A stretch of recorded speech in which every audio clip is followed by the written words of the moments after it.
১৩ বছর আগে ছেলেটি তাকে প্রথম দেখেছিল। আজ ১৩ বছর পর ছেলেটি তার বিয়ের অতিথি। একবার ভাবুন তো, চোখের সামনে প্রিয় মানুষটির বিয়ে যে কিছুক্ষণের মধ্যে অন্যের হাত ধরে চলে যাবে, তখন আপনার কেমন লাগবে? নিশ্চয়ই আপনার বুক চিনচিন করে উঠবে। আর এই গল্প আপনাকে নিরাশ করবে না, বরং আপনার স্কুল জীবন এবং আপনার জীবনের দায়িত্ব আর প্রথম প্রেমকে মনে করিয়ে দেবে। আজকের এই কোরিয়ান রোম্যান্টিক মুভি রিলিজ পেয়েছিল ২০১৮ সালে। This is the story of on your wedding day. গল্প শুরু হয় ২০০৫ সালে। গল্পের হিরো সে একজন বদমাইশ ছেলে। তার নাম আরিফ। স্কুলের যে কোনো মারপিটে তার নাম থাকবেই, যার জন্য টিচার্স রুমে স্যার তাকে পানিশমেন্ট দেয়। ঠিক এই সময় আগমন ঘটে আজকের সুন্দরী হিরোইন। সে এখানে ট্রান্সফার হয়ে এসেছে। তার নাম সুমি। আরিফ মাইট খাওয়া অবস্থাতেই দুষ্টুমি করে বলে, সুন্দরী, তোমার কোনো প্রবলেম হলে আমাকে অবশ্যই বলিও। সুমি বলে, আগে নিজেকে বাঁচাও, তোমার ট্যান্ট মনে হয় ছিঁড়ে গিয়েছে। তখন বেচারা লজ্জায় পিছন ধরে চলে যায়। সুমি নতুন আশায় সবাই তারে দেখতে আসে, আর সেই সুন্দরী হওয়ায় কয়েকদিনের মধ্যেই স্কুলে খুব পপুলার হয়ে ওঠে। তার সৌন্দর্যের কারণে অনেক মেয়েই তার পিছু করে, কিন্তু সুমি একদম পাত্তা খায় না। একদিন বিরক্ত হয়ে সে ক্যাম্পাস দিয়ে হাঁটছিল, আর কিছু দুষ্টু ছেলে তার পিঠে ফানি স্টিকার লাগিয়ে দিয়েছে। সেটা আরিফ লক্ষ্য করে, আর সেগুলো খুলে দেয়। স্টিকার ছিঁড়ে ফেলে সুমি বলে, হে শুনো, আজ ক্লাস ফাঁকি দিয়ে আমার সাথে ঘুরতে যাবে? আরিফ এই শুনে তার মনে যেন লাড্ডু ফুটে উঠল, আর সাথে সাথে যাওয়ার জন্য হ্যাঁ বলে দেয়। এরপর তারা স্কুলের দেওয়াল টপকে ক্লাস ফাঁকি দিয়ে পালিয়ে যায়। তবে স্কুল জীবনের এই মুহূর্তটা অনেক স্পেশাল হয়, যদিও আমি এমন কখনো করিনি। আপনি এভাবে ক্লাস ফাঁকি দিয়েছেন কি, অবশ্যই কমেন্টে জানাতে পারেন। তারপর তারা দুজনের ছোট দোকানে খাবার খায় আর একে অপরের সাথে পরিচিত হয়। পরদিন আরিফ বন্ধুর সাথে মারপিট করে, তাই সুমি একাই স্কুল ফাঁকি দেওয়ার জন্য চেয়ারে উঠে দেওয়াল টপতে যায়। কিন্তু চেয়ার সরে গেলে সে পড়তে ধরে, আর তখনই আরিফ এসে ক্যাচ করে। তারপর কালকের মতো আজও স্কুল ফাঁকি দেয় আর গল্প করে খাবার খায়। কিন্তু হঠাৎ সেখানে আসে তাদের এক সিনিয়র ভাই। সে আরিফকে মারতে চায়। তখন সুমি সামনে এসে প্রোটেক্ট করে আর সিনিয়রকে ভাগিয়ে দেয়। এরপর সুমি জিজ্ঞেস করে, তুমি এত বদমাইশ কেন, আর পড়াশোনায় এত অমনোযোগী কেন? আরিফ বলে, দূর, একটাই তো জীবন, সেখানে পড়াশোনা করে জীবন নষ্ট করার কোনো মানেই হয় না। তখন সুমি একটু রেগে বলে, জীবন নিয়ে একটু সিরিয়াস হও আর মারপিট বন্ধ করো, আর কাল থেকে তুমি পড়াশোনায় মন দেবে। তখন বদমাইশ আরিফ কিছু বলে না। সুমি আবার বলে, আমি বড় হয়ে ফ্যাশন ডিজাইনার হতে চাই, তো তুমিও জীবনে কিছু করো। ঠিক তখনই ওরা দেখে ক্লাস টিচার ওদের দিকে আসছে। দুজনে মুখ লুকিয়ে দৌড়াতে শুরু করে। অনেকটা দৌড়ানোর পর টিচার চলে গেলে আরিফ সুমিকে সাইকেলে করে বাসা পর্যন্ত পৌঁছে দেয়। পরদিন স্কুলে গতকালের সিনিয়র ভাই তাকে মারধর করে, কিন্তু এইবার আরিফ হাত তোলে না, শুধু মাইর খায়, কারণ কালকে সুমি মারপিট করতে নিষেধ করেছিল। মাইর খেয়ে সে সুমির কাছে আসে আর বাচ্চাদের মতো নালিশ করে। তখন সুমি তার কথা চুপচাপ শুধু শুনতে থাকে। বাসায় ফেরার পথে সুমি একটা গাড়ি দেখে হঠাৎ থমকে যায়, মানে সে কিছু একটা দেখেছে। পরদিন স্কুলে এসে সুমি মন খারাপ করে থাকে। আরিফ তার কথা বলার চেষ্টা করে, কিন্তু সুমি কথা বলে না। তার মন ভালো করার জন্য আরিফ জোরে জোরে গান গাইতে শুরু করে। তার বেসুরা গান শুনে ফাইনালি সুমি হেসে ওঠে। তারপর তারা আবার স্কুল ফাঁকি দেয় আর সমুদ্রের পাড়ে চলে যায়। সেখানে আরিফ পরিবারের কথা শেয়ার করে, কিন্তু সুমি নিজের কষ্ট লুকিয়ে রাখে আর আরিফের হাতে কার্টুন এঁকে দেয়। এখানে তারা বেশ কিছুক্ষণ সময় কাটায়।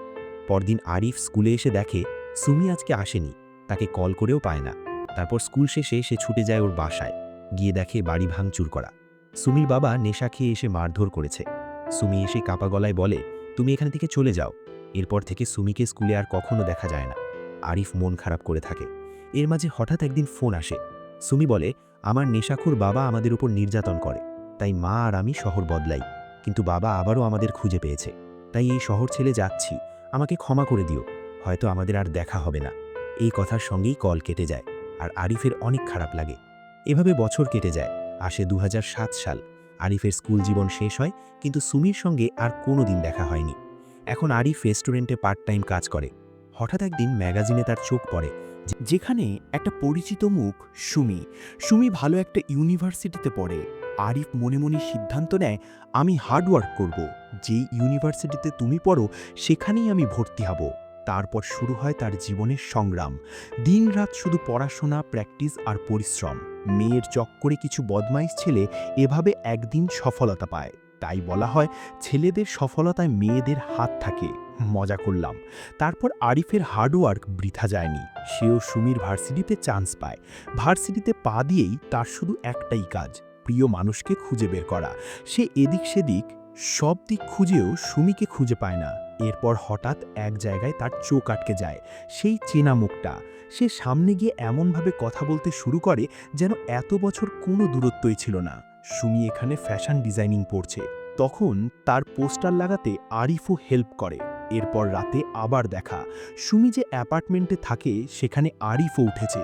সুমি ওকে পরিষ্কারভাবে বলে দেয়, আমার বয়ফ্রেন্ড আছে, তাই আমার আশায় থেকো না। এই কথা শুনে আরিফের গেল মনটা ভেঙে। রুমে তার বন্ধু ওকে বোঝায়, দোস্ত দেখ, ওর বয়ফ্রেন্ড আছে মানে তোর শত্রু মাত্র একজন। যদি বয়ফ্রেন্ড না থাকতো তাহলে পুরো ভার্সিটির ছেলেরা তার পিছনে ঘুরত। তাই মন খারাপ না করে পিছনে লেগে থাক। পরদিন তারা ক্যাম্পাসে খেলছিল। সেখানে সুমি জলের বোতল দিতে আসে। এরপর আরিফ ভাবে জলের বোতল তাকে দেবে, কিন্তু না, সুমি তার বয়ফ্রেন্ডকে দেয়। এটা আরিফের একটু খারাপ লাগে। এরপর একদিন দেখা হলে আরিফ বলে, তুমি ওর প্রেমে কিভাবে পড়লে? সুমি হেসে বলে, ভার্সিটির প্রথম দিন তার সাথে ধাক্কা লেগেছিল। মাত্র 3 সেকেন্ডে তাকে প্রথম দেখাতেই আমার ভালো লাগে। এটাকে বলে লাভ অ্যাট ফার্স্ট সাইট। এরপর তারা ক্যাম্পাসে বসে থাকলে এক বন্ধু বলে, আজকে মে মাসের 4 তারিখ। তখন আরিফের হঠাৎ মনে পড়ে আজকে সুমির জন্মদিন। তার জন্য সে রাতে একটা ফুলের বুকে নিয়ে আসে সুমিকে উইশ করতে। কিন্তু কষ্টের বিষয়, সে দূর থেকে দেখতে পায় সুমির বয়ফ্রেন্ড একটি দামি মালা পরিয়ে দিচ্ছে। তখন রাগ, কষ্ট আর অভিমানে আরিফ গাড়ির পিছনে একটা পাথর ছুঁড়ে মারে আর মনে কষ্ট নিয়ে চিৎকার করে দৌড়াতে শুরু করে। আরিফ মনে করে সে হয়তো তাকে আর পাবে না। পরদিন মন খারাপ করে ভার্সিটির বেঞ্চে শুয়ে থাকে। একটু পর সুমি এসে তাকে ডাকে, কিন্তু আরিফ ইগনোর করে। এরপর আরিফ আর সুমির বয়ফ্রেন্ডের একটি ম্যাচ হয়। ম্যাচের আগে সুমির বয়ফ্রেন্ড বাজি ধরে, এই ম্যাচে জিতলে আমি সুমিকে নিয়ে ইউরোপ ঘুরতে যাব। সেখানে আরিফ এই কথাটা শুনতে পায়। তখন আরিফ সুমিকে টেনে এনে বলে, তোমার বয়ফ্রেন্ড ভালো মানুষ না, তাকে ছেড়ে দাও। সুমি রেগে বলে, আমি তোমার কথা বিশ্বাস করি না। কাল তুমি গাড়ি ভেঙেছ সেটা আমি বুঝতে পেরেছি। এই বলে সুমি রেগে চলে যায়। এরপর ম্যাচ শুরু হয়। আরিফের টিম ভালো খেলছিল না, তারা হেরে যাবে এমন অবস্থা ছিল। কিন্তু আরিফ লাস্ট 3 সেকেন্ডে ম্যাচ জিতে নেয়, যেটা সুমি মাত্র 3 সেকেন্ডে অন্যের প্রেমে পড়েছিল। এরপর আরিফ রেগে সুমির বয়ফ্রেন্ডের সাথে মারপিট করে, কিন্তু সে রেগে আছে সুমির ওপর, কিন্তু রাগ ঝাড়ে তার বয়ফ্রেন্ডের ওপর, যেটা সুমির মোটেও পছন্দ হয়নি।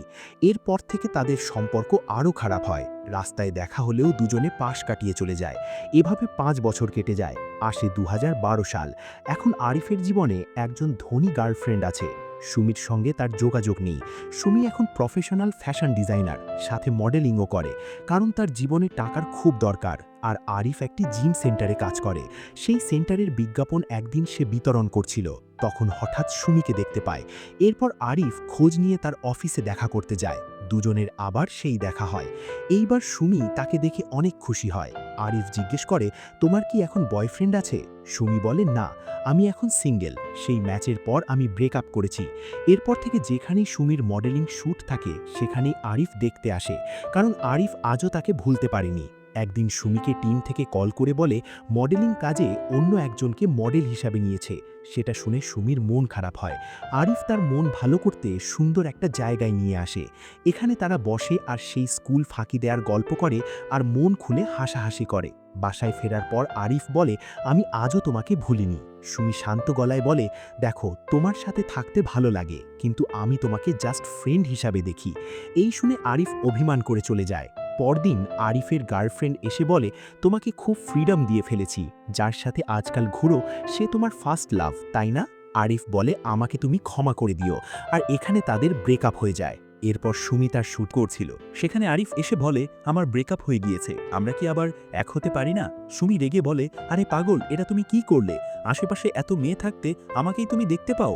আরিফ বলে, আমি কি করব, আমি তোমার জন্যই আজ এত দূর এসেছি। কিন্তু সুমি তার কথা শোনে না, তাকে রিজেক্ট করে চলে যাচ্ছিল। তখন ছাদ থেকে একটা বিলবোর্ড ভেঙে পড়তে ধরে সুমির ওপর। সাথে আরিফ দৌড়ে আসে আর সুমিকে প্রোটেক্ট করে। বিলবোর্ড অনেক ভারী হওয়ায় আরিফ গুরুতর আহত হয় আর তাকে হসপিটালাইজড করা হয়। সুমি বলে, আমাকে বাঁচালে কেন? দেখো তোমার কি হলো? আরিফ তার কথায় জাস্ট হাসে আর বলে, তুমি আঘাত পাওনি, এতেই আমি খুশি, আর আমি তোমার জন্য সব কিছু করতে পারি। আরিফের এমন কথায় সুমির মন গলে যায়। আর এত ঝামেলার পর এখন থেকে শুরু হয় তাদের প্রেমের গল্প। এরপর থেকে তারা লিভিংয়ে থাকে। সুমি ফ্যাশন ডিজাইনে কাজ করে আর আরিফ জিম সেন্টারে কাজ করে। এভাবে তাদের ঝগড়া আর খুনসুটি ভালোবাসা মিলে 1 বছর কেটে যায়, কিন্তু তারা এখনও বিয়ে করেনি। এরপর একদিন বন্ধুরা মিলে ডিনার করে। সেখানে এক বন্ধু বলে, দোস্ত তোদের বিয়ে কবে খাবো? আরিফ একটু নেশায় বলে, আমি কিভাবে বিয়ে করব রে, এখনও ভালো কোনো চাকরি পাইনি। যেটা শুনে সুমির একটু খারাপ লাগে। বাইরে এসে সুমি কাঁদতে থাকে। আরিফ বলে, পাগলি তুমি কাঁদছো কেন? সুমি বলে, সব আমার দোষ, আমার জন্য সেদিন চাকরির পরীক্ষা দিতে পারোনি, নইলে আজ তোমার ভালো চাকরি থাকতো। মানে হলো সেদিন যে অ্যাক্সিডেন্ট হয়েছিল তার পরদিন আরিফের চাকরি পরীক্ষা ছিল, তখন সে আহত থাকায় পরীক্ষা দিতে যেতে পারেনি। এরপর আরিফ বলে, হয়তো চাকরিটা আমার ভাগ্যে ছিল না, তুমি প্লিজ কেঁদো না। কিন্তু সুমি গিল্টি ফিল করে জাস্ট কাঁদতেই থাকে। কয়েকদিন পর তারা ঘুরতে আসে। সুমি হঠাৎ বলে, আমি একটা কাজের অফার পেয়েছি, বেলজিয়ামে কয়েক বছরের জন্য যেতে হবে। আরিফ সোজা বলে, তাহলে যাও। সুমি বলে, এভাবে বলছো যেন আমি গেলে তোমার একটুও খারাপ লাগবে না? সুমি তার এমন কথায় একটু অবাক হয়। এরপর আরিফ জিম করার সময় তার কাঁধে অসহ্য ব্যথা অনুভব করে। সেদিন যে বিলবোর্ড তার কাঁধে পড়েছিল সেটারই ব্যথা অনুভব হয়। এই সময়ই হঠাৎই সুমির নেশাখোর বাবার মৃত্যু হয়। অতিরিক্ত নেশা করলে যা হয় আর কি, তাই নেশা থেকে দূরে থাকুন। বাইরে দাঁড়িয়ে তার বন্ধু বলে, কি হয়েছে তোর, ইদানিং তোকে খুব আপসেট দেখায়। তখন আরিফ হতাশ হয়ে বলে, যদি সেদিন সুমির সাথে দেখা না করতাম তাহলে মেবি আজ জীবনটা এমন হতো না, হয়তো ভালো একটা চাকরি থাকতো, হয়তো আমার হাত ভাঙতো না, আর আজ আমাকে বেকার হয়ে ঘুরতে হতো না। আরিফের এইসব কথা সুমি পেছন থেকে শুনে ফেলে। কথাগুলি তার মনে খুব লেগে যায়। সুমি বলে, তোমার সত্যি কি আফসোস হয় আমার সাথে দেখা করে? সুমি রেগে বলে, তুমি তো আমার পিছনে ঘুরলে, আমাকে ভালোবাসতে বাধ্য করলে, আমি তো চাইনি আমার জন্য তুমি জীবন দাও, আমি তো চাইনি তোমার কেরিয়ার শেষ হোক, তবে আজ সব আফসোস আমাকে নিয়ে, আমার ভাবতেও কষ্ট হয়, তোমার আফসোসের কারণ আমি। আরিফ বলে, দেখো আমি ডিপ্রেশন থেকে এসব বলেছি, আমাকে মাফ করে দাও, আমি তোমাকে হার্ট করতে চাইনি। সুমি বলে, আমার বাবা যখন কাজে ব্যর্থ হতো তখন মাকে দোষারোপ করত, আজকে তুমিও তাই করলে, চলো আজকে ব্রেকআপ করি, তোমার ফিউচার সুন্দর হোক। এই বলে সুমি ঘরে গিয়ে প্রচুর কাঁদতে থাকে। আসলে এই বিষয়টা অনেক কমপ্লিকেটেড, আমাকে এভাবে বললে আমিও ব্রেকআপ করতাম। তারপর কয়েকদিন পর আরিফ সুমির সাথে দেখা করে। আরিফ সামনে বসে আর সেদিনের জন্য আবারও মাফ চেয়ে বলে, আমি সেই চাকরিটা পেয়েছি। তাই সুমি তাকে কংগ্রেস জানায়। তখন আরিফ দেখে তার হাতে যে কাপুল রিং ছিল সেটা সুমি খুলে ফেলেছে। সুমি বলে, আমি দ্রুত বেলজিয়াম চলে যাচ্ছি। আরিফ বলে, ওকে, তোমার অপেক্ষা করব, এই 2-3 বছর আমার ভুল কথার জন্য শাস্তি ভেবে পার করে দেব। তখন সুমি বলে, না, আমরা আর এক হতে পারি না, চাই না তোমার আফসোসের কারণ হতে।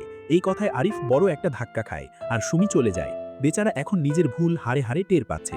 এভাবে কয়েক বছর কেটে যায়। আসে 2018 সাল। আরিফ এখন স্কুলের টিচার। সুমির সাথে তার কথা না হলেও আরিফ অনলাইনে তার খোঁজ রাখে।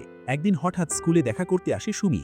আরিফ বলে, তুমি দেশে কবে ফিরলে? সুমি বলে, এই তো 1 মাস, আর আমার বিয়ে ঠিক হয়েছে। আরিফ একটু চমকে গিয়ে বলে, ছেলে কি কোরিয়ার? সুমি বলেন, বেলজিয়ামের। তখন আরিফের বুক চিনচিন করে ওঠে, তবু হেসে বলে, কংগ্রাটস তোমাকে, আর ইনভিটেশন কার্ড দিতে ভুলো না কিন্তু। এরপর একদিন তাকে ইনভিটেশন কার্ড দেয়। রাতে আরিফ মনের কষ্টে বন্ধুদের সাথে অনেক ড্রিঙ্কস করে। তার বুকের বাঁ পাশে প্রচুর কষ্ট হয়, যেন বুকটা তার ফেটে যাবে, কিন্তু দোষটা তো তার নিজেরই। যাই হোক, তারপর আসে সুমির বিয়ের দিন। আরিফ বন্ধুদের সাথে বিয়েতে আসে। ভেতরে এসে আরিফ বলে, ধন্যবাদ তোমাকে, আমি জানি তুমি আমাকে ভালোবাসতে, কিন্তু আমি তোমাকে ধরে রাখতে পারিনি। তোমার কারণেই আমার জীবনটা বদলে গেছে। তোমার জন্য পড়াশোনা করেছি, ভালো ভার্সিটিতে পড়েছি, এখন ভালো চাকরিও করি। তুমি না থাকলে আমি এসব পারতাম না। আমি যদি আরেকটু ম্যাচিওর হতাম তবে আজ অন্যরকম হতো। তোমার হাসি মাখা মুখটা শেষবার দেখতে এসেছি, যেটা আর আমার হবে না। কিন্তু আমার সৌভাগ্য তোমাকে পেয়েছিলাম, কিন্তু এখন আফসোস তোমাকে হারিয়ে ফেলেছি। এরপর সুমি বলে, স্কুল জীবনে তুমি আমার একমাত্র বন্ধু ছিলে। আমার কষ্টের দিনে তুমি আমাকে হাসি দিয়েছ, যখন বিপদে পড়েছি অলওয়েজ রক্ষা করেছ। তাই ধন্যবাদ তোমাকে, আমি কখনোই তোমাকে ভুলব না। তারপর শেষবারের জন্য তারা হ্যান্ডশেক করে। সুমি বিয়ের স্টেজে আসে। আরিফ আফসোস নিয়ে জাস্ট তাকিয়ে থাকে। তার চোখে স্পষ্ট দেখা যায় সে কতটা ভালোবাসত, কিন্তু তার ভুল কথায় তাকে হারিয়ে ফেলেছে। তবে আমার মতে সুমির একটা চান্স দেওয়া উচিত ছিল। যাই হোক, সুমি তার দিকে তাকালে আরিফ মিষ্টি একটা হাসি দেয়, যদিও এই হাসিতে অনেক বেদনা লুকিয়ে আছে। আসলে চোখের সামনে প্রিয় মানুষটির বিয়ে দেখা, যেটা পৃথিবীর সবচেয়ে কঠিন কাজ। এমন দিন কারো না আসুক। তারপর আরিফ আর সহ্য করতে না পেরে প্রোগ্রাম ছেড়ে চলে যায়। আর এখানেই শেষ হয় একটা অসম্পূর্ণ ভালোবাসার গল্প। গল্পের মোরাল অফ দ্য স্টোরি হলো, সম্পর্ক যেমনই হোক ঠিক তেমনভাবেই আগলে রাখতে হয়, আর ইম্যাচিওর হলে জীবনের সবচেয়ে প্রিয় মানুষটা হারিয়ে যেতে পারে। তাই আমি বলবো, প্রিয় মানুষকে পেতে হলে অবশ্যই জীবন নিয়ে সিরিয়াস হন, নইলে আরিফের মতো অবস্থা হবে। তো এইবার বলুন গল্পটি কেমন লাগলো। ভালো লাগলে অবশ্যই লাইক করুন এবং সাবস্ক্রাইব করে পাশেই থাকুন। সো দেখা হবে পরের আমেজিং গল্প নিয়ে। ততক্ষণ পর্যন্ত সুস্থ থাকুন, নিরাপদে থাকুন। ধন্যবাদ।